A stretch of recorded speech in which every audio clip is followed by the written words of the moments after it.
Chapter 31. Absolutely not. Technically, I'm in a meeting. Powell leered at the stranger in white, standing with his mouth open to speak. And no, not with you. Whoever the hell you are. The studio executive looked Traveler up and down. You look military. Pansy-ass military. Did the Navy decide to change their color scheme or something? Get rid of the damnable bell-bottoms? Mr. White shook his head. No. I really need to talk to you about the Conqueror. It's the Conqueror, by the way. And what about it? What's it to you? Powell struck a match, lighting a short cigar stub. You can't make it.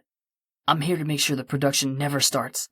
Listen, there are a multitude of reasons, not the least of which is... Powell puffed. Duke put you up to this, Sonny?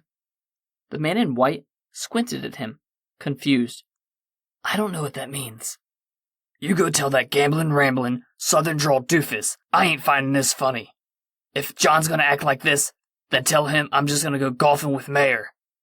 The Mayor? Dick Powell sighed, exhaling a thick silver fog. The room filled with gray shafts of undulating window light. No, he said. Mayor. As in Metro Goldwyn Mayor. Traveler's face was blank. Moron. Get the hell out of here. I need this like I need a barking cat.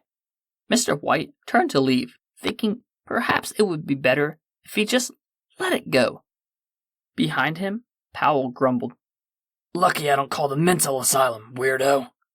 Mr. White then decided there was no way in hell he was going to just let this go. After gripping the psychic paper, he spun back on his heel to face Powell once more. The studio executive read what appeared on the paper and leaned back, nodding his head in understanding. This some kind of idiotic Red Scare tactic? The stranger in the white suit turned the paper over. Well... Suddenly, Powell exploded. Oh, come on. That McCarthyism bullshit won't work here. This is a private studio on private property. The studio executive pointed his cigar fingers at Traveler. I ain't no damn communist. Even if I was, there's too much cash wrapped up in this, baby. The film's going ahead, government oversight committee or not. An attractive, conservatively dressed woman entered the office. Is everything okay in here, sir? You know what, Miss Davis? Powell stood. Everything is not okay. Would you have security escort, mister? Capes Ilanekorgfest Traveler. Right. Call security. Mr. White began typing on his watch. The man in red overheard the heated words being exchanged in Dick Powell's office as he stood in the foyer, noting the absence of any other guests. Not even the security. Empty desk. Everyone must be terribly busy.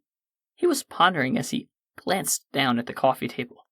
The script named The Conqueror sat untouched, hot off the presses, with confidential for John Wayne's use only, handwritten on the cover.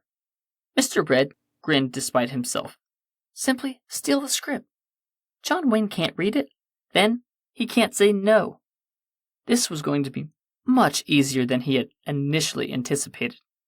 Snatching the script from the table, he stalked to the vacant secretary's station and stuck it in a large drawer under the secretary's purse.